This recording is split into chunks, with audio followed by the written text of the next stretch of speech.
ఓం గంగణపతే నమ ఐం సరస్వత్యే నమ క్రీం క్రీం మహాకాళికాయ నమో నమ ద్రాం దత్తాత్రేయాయ నమ. శ్రీరామ జయ రామ జయ జయ రామ రామాయ నమో నమ. క్లీం కృష్ణాయ గోవిందాయ గోపీజనవల్లభాయ పరాయ పరపురుషాయ పరమాత్మనే శ్రీకృష్ణ పరబ్రహ్మణే పరజ్యోతిషే నమో నమ. ఓం నమ శివాయ శివాయ గురువే నమో నమ. జయ గురు దత్తాత్రేయాయ నమ.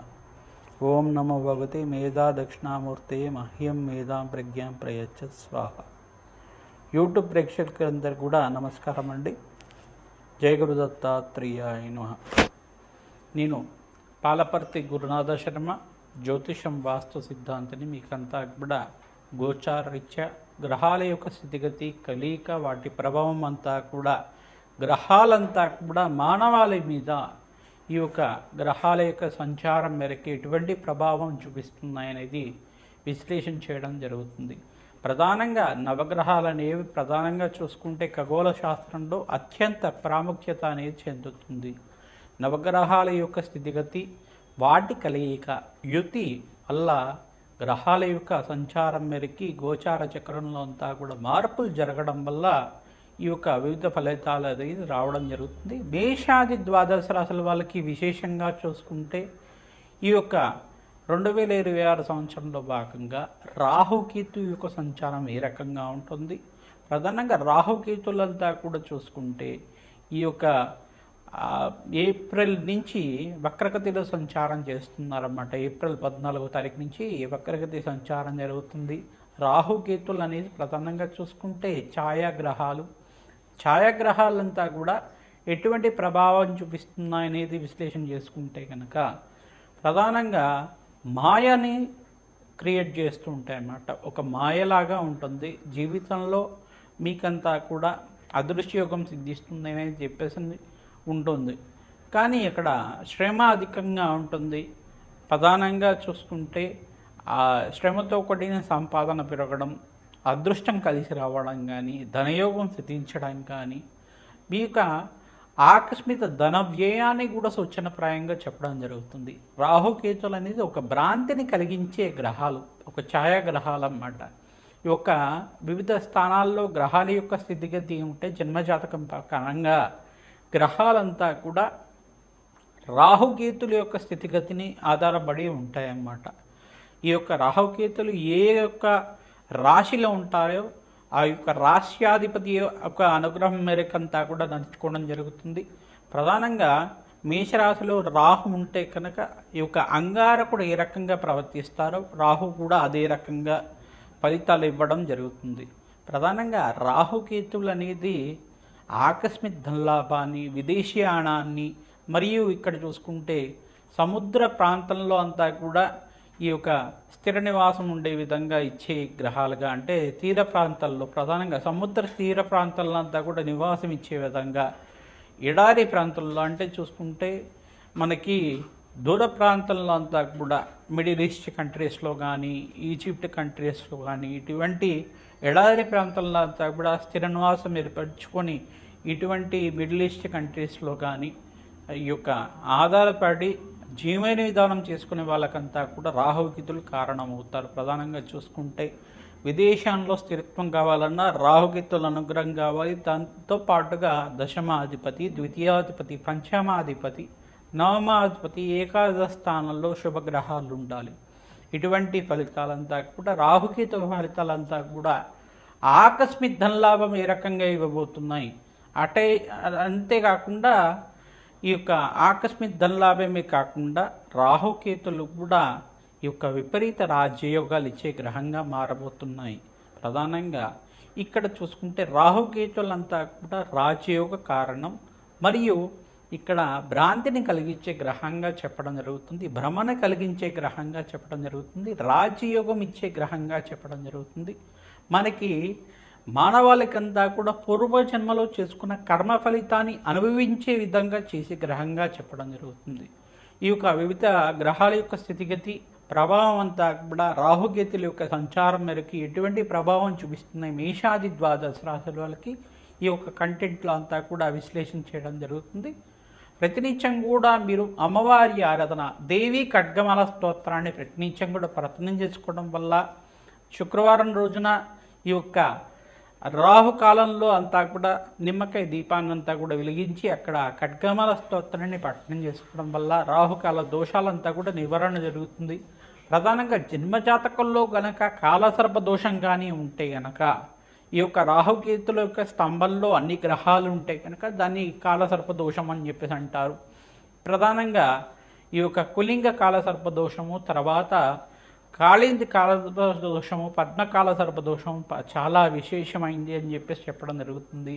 నక్షత్ర బలిలో భాగంగా మూలా నక్షత్రము మరియు ఇక్కడ ఆశ్లేష నక్షత్రము మరియు ఇక్కడ చూసుకుంటే మక్కా నక్షత్రానికంతా కూడా శాంతి బలిలంతా కూడా ఇవ్వడం వల్ల నవనాగ శాంతి కార్యక్రమాలు ఆచరించడం, సర్ప సంస్కారం చేసుకోవడం వల్ల నాగేంద్ర స్వామి ప్రతిష్టను ఆచరించడం, ప్రతినిత్యం కూడా మంగళవారం పూట, ఆదివారం పూట, గురువారం రోజున నాగేంద్ర స్వామి జోడినాగులున్న ప్రాంతం దగ్గర అంతా కూడా, సర్పాలు ఉన్న దగ్గర అంతా కూడా పూజన ఆచరించి పసుపు కుంకుమ గంధంతో అభిషేకం చేసుకొని చిమ్మిలిని నివేదన చేయడం వల్ల రాహుకేతు దోషాలంతా కూడా నివారణ జరుగుతుంది. సంతాన కారకుడు అవుతారు. రాహుకేతులంతా కూడా సర్పదోషం నివారణకు కారణమవుతుంది. ప్రధానంగా అమ్మవారి ఆరాధన, దుర్గాదేవి ఆరాధన, జగన్మాత ప్రీతికరంగా ఇక్కడ చూసుకుంటే దేవి ఖడ్గమాల స్తోత్రాన్ని పట్నించం కూడా పట్నం చేసుకోవడం వల్ల సకల గ్రహదోష నివారణ జరుగుతుంది. విశేషంగా రాహుకేతు దోషాలంతా కూడా నివారణ జరుగుతుంది. మీ జాతకంలో కనుక రాహుకేతు మధ్యలో అంతా కూడా నవగ్రహాల స్థితిగతి స్తంభంలో ఉంటే కనుక దాన్ని కాలసర్పదోషం అంటారు. ప్రధానంగా కాలసర్పదోషం ఉండడం వల్ల ఆలస్య కళ్యాణం అవడం కానీ, ఏదైనా పని అనుకుంటే దాన్ని వాయిదా పడుతూ ఉండడం కానీ, అన్ని విషయాల్లో కూడా ఆలస్యం అవుతూ ఉండడం కానీ, వ్యాపారంలో మార్పులు జరగక ఎక్కడ మొదలు పెట్టుకున్నామో అదే పొజిషన్లో ఉండడం కానీ, పొజిషన్స్లో అంటే ఫైనాన్షియల్ స్టేటస్లో అంతా కూడా మార్పు లేకుండా ఉండడం, ఇటువంటి ఎంత ఖర్చులంతా కూడా పెరిగిపోతూ ఉండడం, అప్పుల బాధల్లో పడిపోవడం, ఇదంతా కూడా రాహుకేతు దోషంగా చెప్పడం జరుగుతుంది. సంతానం ఆలస్యంగా అవుతుండడం, కొంతమందికి అయితే మిస్క్యారేజెస్ జరుగుతుంటాయి. రాహుకేతు దోషం వల్ల అంతా కూడా పీసీఓడి ప్రాబ్లమ్స్ కానీ, హెల్త్ ఇష్యూస్ ఉండడం కానీ, ప్రధానంగా చూసుకుంటే ఈ యొక్క రాహుకేతు దోషం వల్ల అంతా కూడా ప్రతినిత్యం కూడా రాహుకేతు దోష నివారణార్థం సర్పప్రతిష్ఠ చేసుకోవడం వల్ల మంచి ఫలితాలు పొందుతారు. కాలసర్ప దోష నివారణార్థం అందరికి కూడా నక్షత్ర బలి కార్యక్రమాన్ని ఆచరించడం వల్ల విపరీత రాజ్యోగం సిద్ధిస్తుంది, సత్సంతాన యోగం కలుగుతుంది, ఆనందమైన జీవితం జీవించడానికి ఆస్కారం ఉంటుంది. ఈ యొక్క రాహుకేతు దోష నివారణార్థం ఎటువంటి యజ్ఞాధిగతులు ఆచరించాలి, ఎటువంటి పరిష్కారం చేసుకుంటే కనుక ఆకస్మిక లాభం, ఆనందమైన జీవితం కలుగుతుంది అంతా కూడా 2026 ఫలితాల్లో భాగంగా మీకు అంతా కూడా విశ్లేషణ చేయడం జరుగుతుంది. శ్రీమాత్రే నమః. తులారాశి జాతకులకి గోచారరీత్యా 2026 ఆంగ్ల సంవత్సర ఫలితాల్లో భాగంగా రాహుకేతు ప్రభావం అంతా కూడా ఏ రకంగా ఉండబోతుందో తెలుసుకోవడం జరుగుతుంది. రాహుకేతులంతా కూడా ఛాయాగ్రహాలుగా, మాయను చూపించే గ్రహాలుగా, రాజయోగ ప్రధానంగా ఉండే గ్రహాలుగా చెప్పడం జరుగుతుంది. విపరీత రాజయోగం సిద్ధించడానికి ప్రతినిత్యం కూడా రాహుకాల దీపాలు చేస్తూ ఉండడం, ప్రధానంగా రాహుకేతు దీపాలంతా కూడా శుక్రవారం రోజున, మంగళవారం రోజున, ఆదివారం రోజున మరియు బృహస్పతికి ప్రీతికరంగా ఈ యొక్క దత్తాత్రేయ ఆరాధన చేయడం వల్ల ఎవరైతే కనుక అమ్మవారికి ప్రీతికరంగా దేవి ఖడ్గమాల స్తోత్రాన్ని పఠనం చేసుకుంటారో ఈ యొక్క తులారాశి జాతకులంతా కూడా రాజయోగం అంతా కూడా సిద్ధించడానికి జూన్ 14 నుంచి ఆగస్టు 28వ తారీఖు దాకా మీకంతా కూడా రాజయోగం కలిగి వస్తుంది. వివిధ వ్యాపార రంగంలో వాళ్ళు, ఐటీ రంగంలో వాళ్ళకి విశేషమైన లాభాలు, మరియు టెక్స్టైల్ బిజినెస్లో వాళ్ళకి, ఆక్వా బిజినెస్ చేసే వాళ్ళకి, వివిధ వ్యాపార రంగాల్లో వాళ్ళకు కూడా మంచి బిజినెస్ అంతా కూడా యోగకరంగా ఉంటుంది. విదేశంలో స్థిరత్వం లభించడానికి ఆస్కారం ఉంటుంది. కళాత్మకమైన జీవితం, సినీ రంగంలో చేసే వాళ్ళకు కూడా మంచి ఆఫర్ సిద్ధించడానికి ఆస్కారం ఉంటుంది.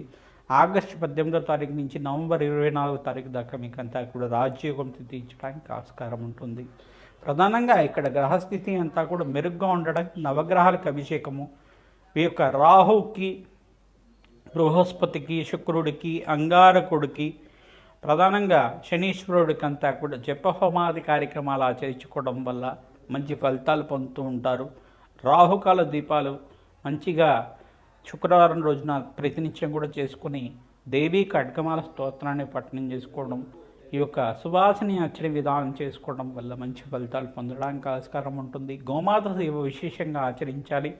ఎవరి జాతకంలో కనుక కాలసర్ప దోషం ఉంటే కనుక మీరంతా కూడా కాలసర్ప దోష నివారణం మీరంతా కూడా ఆచరించాలి. కాలసర్ప దోష నివారణం అంతా కూడా నాగేంద్ర స్వామి ప్రతిష్ట, జోడు నాగులంతా కూడా సర్ప ప్రతిష్టనంతా కూడా ఆచరించుకోవడం వల్ల వంశాభివృద్ధి కలుగుతుంది, ధనధాన్యాది సమృద్ధి కలుగుతుంది. సర్పదోషము సర్పశాపం నుంచి నివారణ కలగడానికి రాహుకేతులే కారణమవుతాయి. కావున మీ జన్మజాతకంలో కనుక రాహుకేతులంతా కూడా రాహుకేతు మధ్యలోని నవగ్రహాలు ఉంటే కనుక ఈ యొక్క దోష నివారణ పూజ ఆచరించాలి.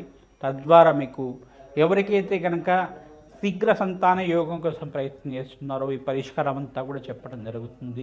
ఈ సంవత్సరం అంతా కూడా రాజయోగం కలిసి రావడానికి రాహుకేతుల అనుగ్రహం వల్ల, బృహస్పతి అనుగ్రహం వల్ల, శుక్రుడి అనుగ్రహం వల్ల రాజయోగం సిద్ధించడానికి ఆస్కారం ఉంటుంది. శ్రమతో కూడిన సంపాదన పెరుగుతుంది. జూన్ 14వ తారీఖు నుంచి నవంబర్ 28వ తారీఖు దాకా రాజయోగం సిద్ధించడానికి ఆస్కారం ఉంటుంది. బృహస్పతి సంచారం అంతా కూడా ఉచ్చస్థానంలో సంచారం వల్ల వివాహాది శుభకార్యాలు జరగడం కానీ, విదేశంలో స్థిరత్వం లభించడం కానీ, శ్రమతో కూడిన సంపాదన పెరగడం కానీ ఆస్కారం ఉంటుంది. శ్రీమాత్రే నమః.